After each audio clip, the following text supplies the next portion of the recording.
Welcome back to OtakuDaiKun. Dai-chan here, and you're watching the Waifu Files, a series where we discover and celebrate various anime and games through their lovely ladies.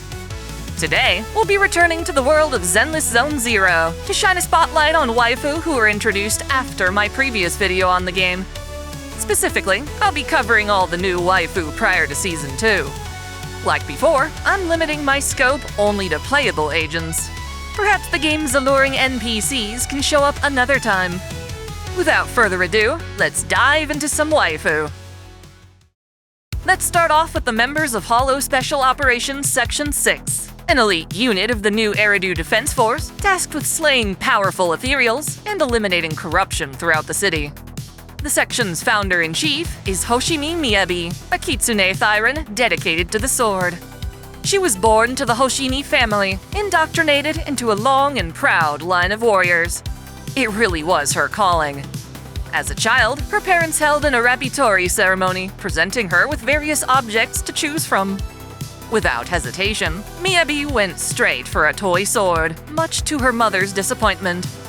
Wanting Miyabi to live an ordinary life, her mother tried to introduce her to other hobbies, granting her a wide range of talents from horseback riding, archery, and calligraphy. However, this effort failed with the expansion of Hollow Zero, which destroyed the Hoshimi home. In a state of severe corruption, Miyabi's mother handed her the family's sacred sword, Tailless, asking to be euthanized before turning into an ethereal. Miyabi reluctantly complied, but Tailless is a cursed blade, and it sent her into a state of frenzy, during which she slaughtered countless other ethereals. That sounds helpful, but she needs to be able to control her power. She continues to wield the blade, but only alongside a custom-made scabbard that keeps its curse in check.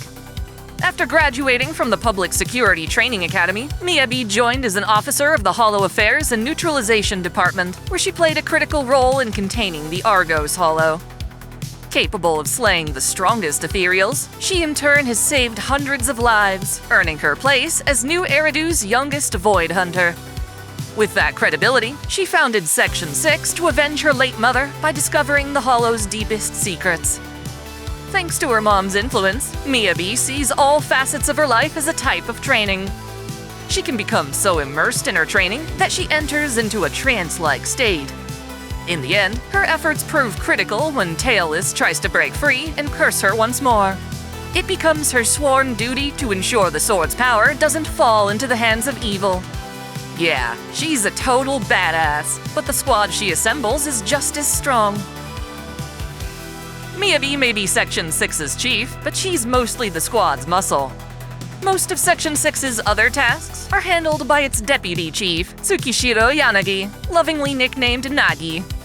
She used to serve in the Defense Force's Obsidian Division during an event called the Oni Rebellion. Despite its current status as a prosperous city, New Eridu was formed through conflict with other groups, including a tribe of Oni who resisted the shifting tides. Yanagi hoped to end this war peacefully, going so far as to save a young Soukaku from a missile strike.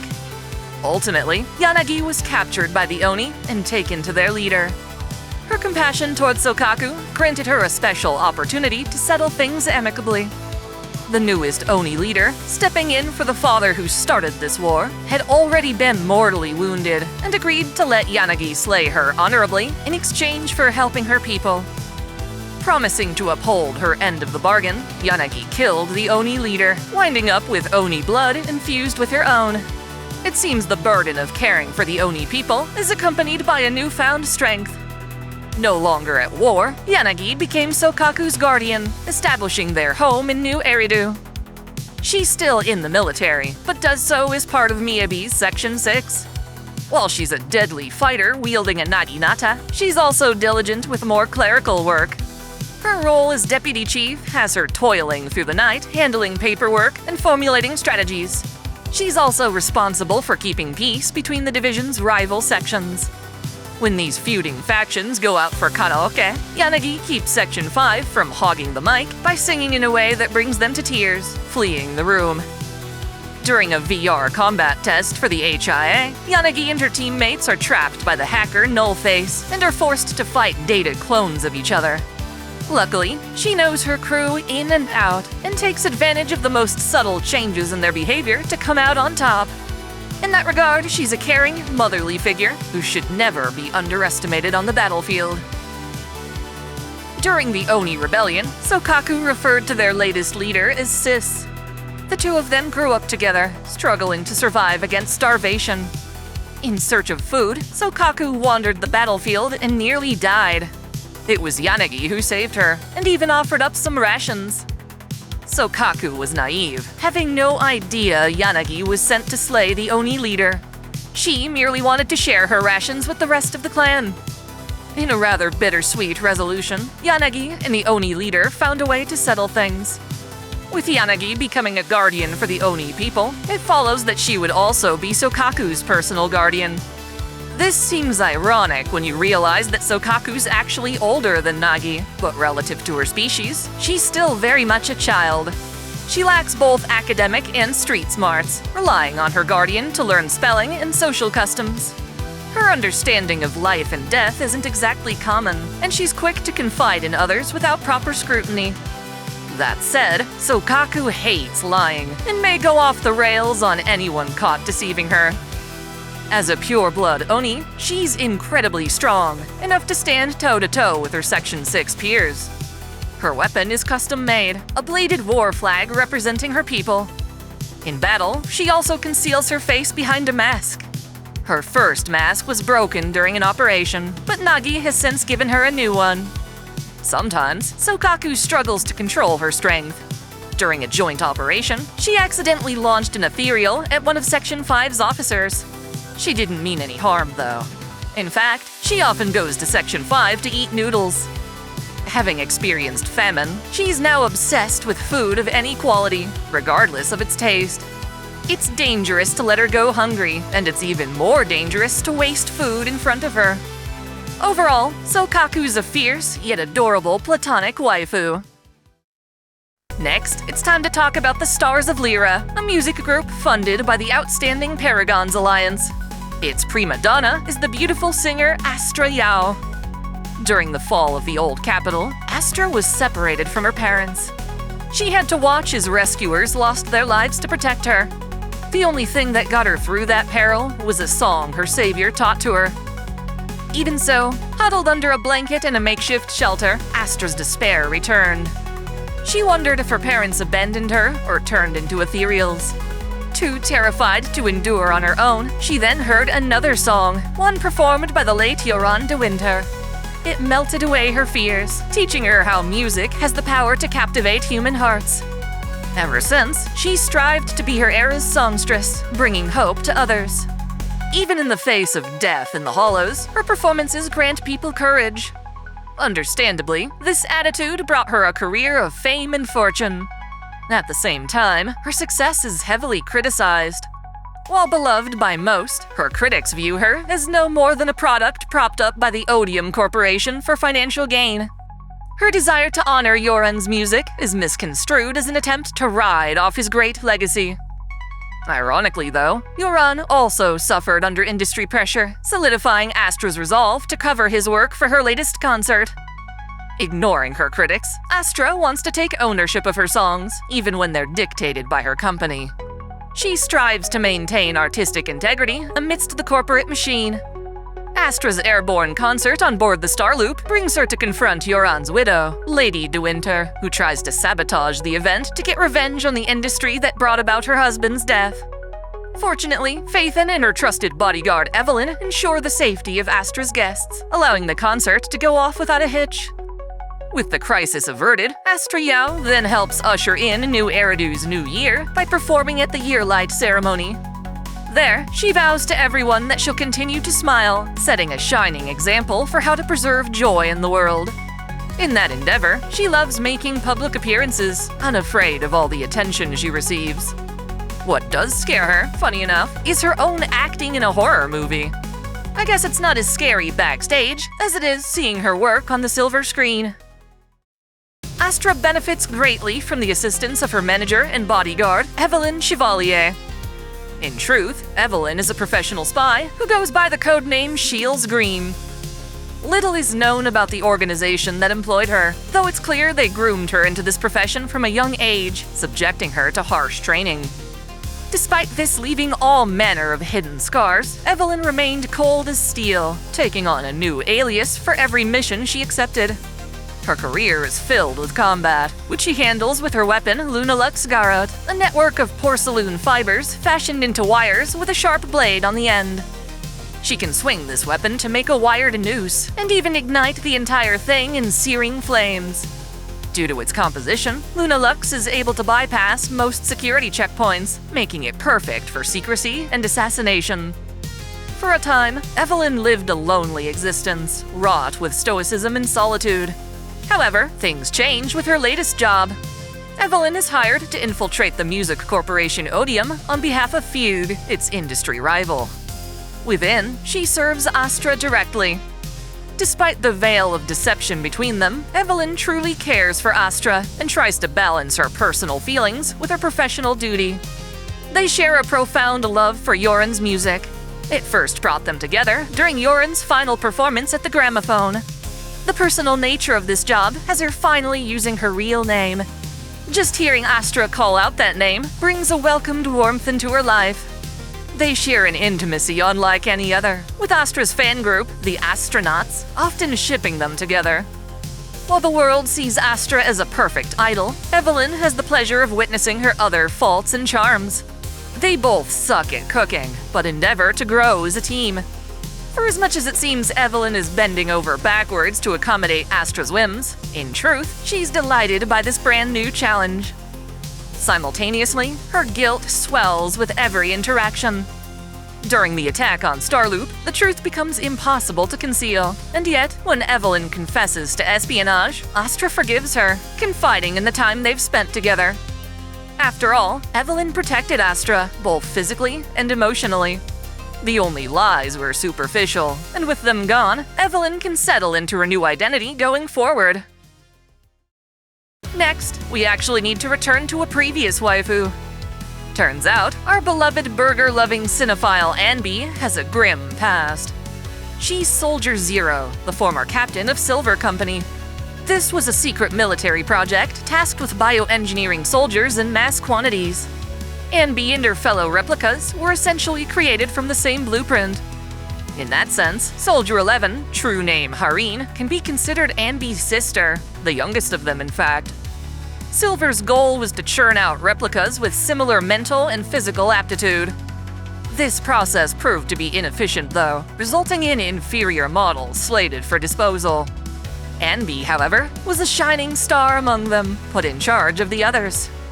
She used to be strict, making her soldiers do push-ups when late for a briefing.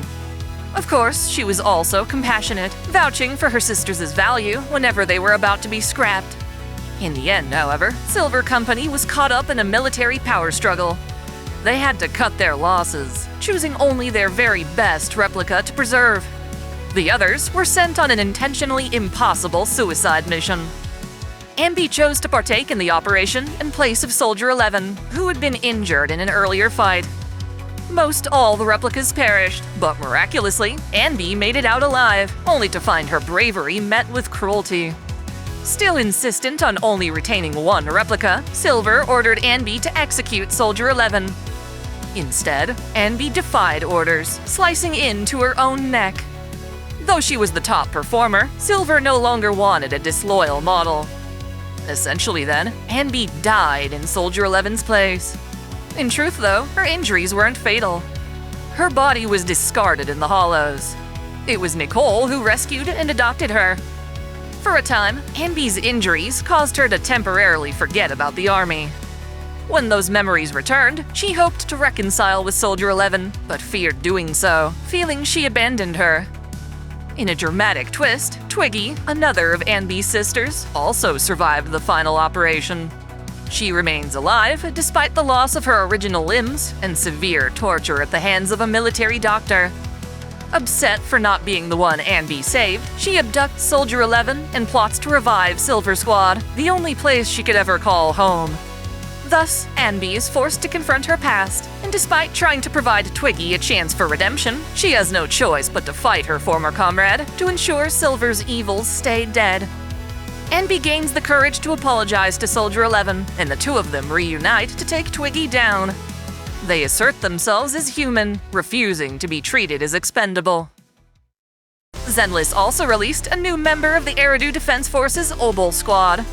Trigger, aka Charon, works alongside Soldier 11 as they venture into the Hollow. In the past, Trigger served under the Chrysoberyl Division. Her team, Liar Squad, were like a family, practically raising her as an orphan. During the fall of the old capital, Defense Force soldiers were sent to protect the masses, many either dying to or becoming ethereals. At the onset, however, HQ underestimated the threat, promising Liar Squad reinforcements that never came. Troops outside the Hollow were ordered to abandon those still inside, leaving Trigger and her teammates to fend for themselves. Amidst the chaos, Trigger suffered an ether shot to the face that corrupted her eyes. Before losing consciousness, she barely made out the sight of her beloved squad mates looking back at her. Trigger woke up back at base, only to be informed that no one else in her team made it out. Her life was spared, but at great cost. Trigger lost 90% of her vision. To compensate, she trained her other senses to perfection. In place of her eyes, she detects one's aura, unveiling profound knowledge like one's heartbeat and temperature. Impressively, this has allowed her to continue on as an elite sniper, undeterred by her faulty vision. The visor she wears can be intimidating to those she wants to befriend. Once you realize its LED lights change color based on her mood, though, it becomes endearing. Still, Trigger's final vision lingered in her mind, giving her false hope that her allies were still alive. Naively, she spent years tirelessly searching for them at every corner of New Eridu. No leads emerged, until one day hearing a familiar melody being played from Belle's harmonica. The song, titled Homecoming, was composed by Trigger's leader. Since only their squad knew it, this lead finally uncovers the truth. Sadly, that truth isn't what she hoped it would be. Zoe, a sniper known as the Grim Vulture of Nemesis Squad, was the one entrusted with rescuing Trigger from the Hollow back then. Despairing over the loss of her own teammates, Zoe begins tormenting Trigger with fake, bloodied remains of the Liar Squad. She attempts to enrage Trigger, inciting hatred of the military that abandoned them. While Trigger remains strong through this, she's forced to accept that her allies did die that day. Clearly, she suffers from survivor's guilt and struggles to live knowing she can't apologize to her squad mates for being weak. This extends to their families, too. In time, though, she learns that her allies adored her and all agreed to sacrifice themselves to save her. To them, she was a source of great strength rather than a burden. Deciding to honor their faith in her, Trigger resumes her work in the military, protecting New Eridu just as her allies would have done. I really love Trigger's story and design. Of the new Zenless waifu, she's a certified favorite. She's also a devoted friend who, while coming off like a stalker, is only being diligent to bring you aid the moment you need it. Next up, we've got the sole waifu of Mockingbird, Vivian Banshee. She's clairvoyant, able to see visions of the future. To some, this may be a blessing, but in her case, it's absolutely a curse. Vivian's visions only ever foretell misfortune, such as plagues, death, and disaster. As soon as people learned of her foresight, they unfairly began to blame her for atrocities beyond her control. Everyone avoided her, fearing she would jinx their happiness. Vivian's goodwill only ostracized her from the world. She even began to suspect she really was at fault. Of course, though, Vivian's innocent, genuinely wishing the best for others. Every one of her unwelcome prophecies brings tears to her eyes. In dire need of a place in the world, Vivian was taken advantage of by Landon, a key figure in the religious exaltist cult. Landon convinced her that her tears could choose people worthy of a blessing, one which would make them immune to the hollows. She thought she was helping people, but the so-called blessing was actually a serum that boosted people's ether aptitude while also hastening their corruption. Victims either turned into violent ethereals or mindless sacrifices.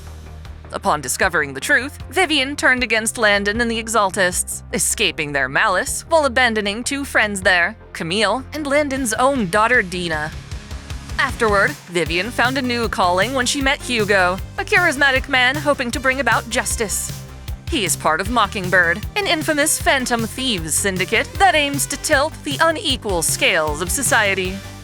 By joining Mockingbird, Vivian acts as a vigilante, redistributing wealth like a modern-day Robin Hood. Even without her clairvoyance, she can tell Hugo harbors a dark past. Seeing him as a brother figure, she hopes he will one day open up to her. On his end, Vivian reminds him of his half-sister Serena, who passed away. Serena's death fuels Hugo's hatred toward his father, and he'd prefer Vivian walk a more honest and benevolent path. He alone should play the anti-hero, willing to kill some for the sake of many. Ultimately, Hugo entrusts Phaethon to take care of Vivian in his absence. In the past, just as she was about to end it all, Vivian found courage in a humble post from Phaethon on the internet. She's admired Phaethon ever since, yearning to one day meet them in person. Fortunately, Belle and Wise are kind, embracing Vivian with open arms. They encourage her to view her power as a gift, and are ready to accept whatever ill fate she envisions. Now, more courageous than ever, Vivian is able to confront her past and stop her friend Dina from creating more sacrifices. For today's last waifu, we return to the Sons of Caledon. Pulchra Fellini is a cat Thyran and mercenary for hire in the Outer Rim. She used to work for the Vanquishers during the Tour d'Inferno. This originally pitted her in combat with the Sons of Caledon. Ultimately, though, Lucius's downfall put an end to her employment, and in need of a new source of income, she accepted an offer to join the Sons of Caledon as an intelligence officer. Defensively, Pulchra tends to keep her friends at a distance, prioritizing business over pleasure. To that end, she doesn't really feel like a part of her new team. Regardless, she's always looking for a good deal, and finds it thrifty to let the gang chip in for her new bike. Pulchra also continues to take on side gigs, finding ways to profit from those looking to rob her current gang. She's a bit of a dark knight in that regard. She'll pretend to conspire against her own team, only because she knows those efforts will fail. Pulchra uses her friends and allies as pawns, taking advantage of their good nature. That's not to say she doesn't value friendship. Her instincts just urge her to view everything as an opportunity to get ahead in life. This is because she was once betrayed by her childhood friend Milena. They grew up in poverty, selling bottle caps as children to get by. Dreaming of life in the city, they chose to become mercenaries for their ether aptitude.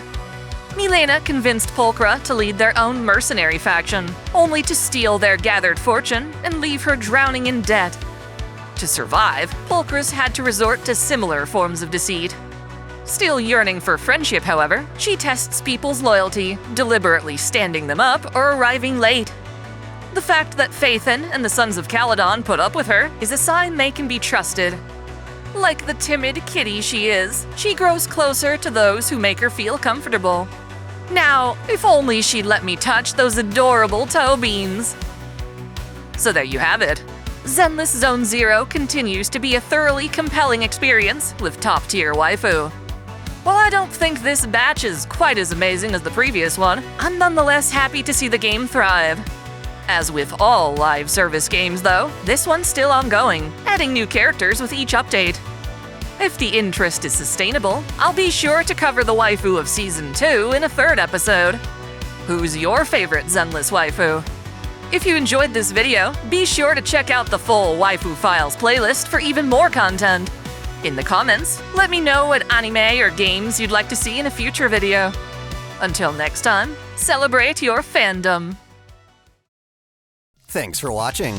This channel relies on support from viewers like you. Please help us out by dropping a like and comment.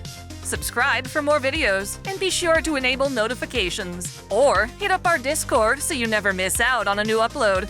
Most importantly, if you can spare it, please sign up as a channel member, either through YouTube, Patreon, or Subscribestar.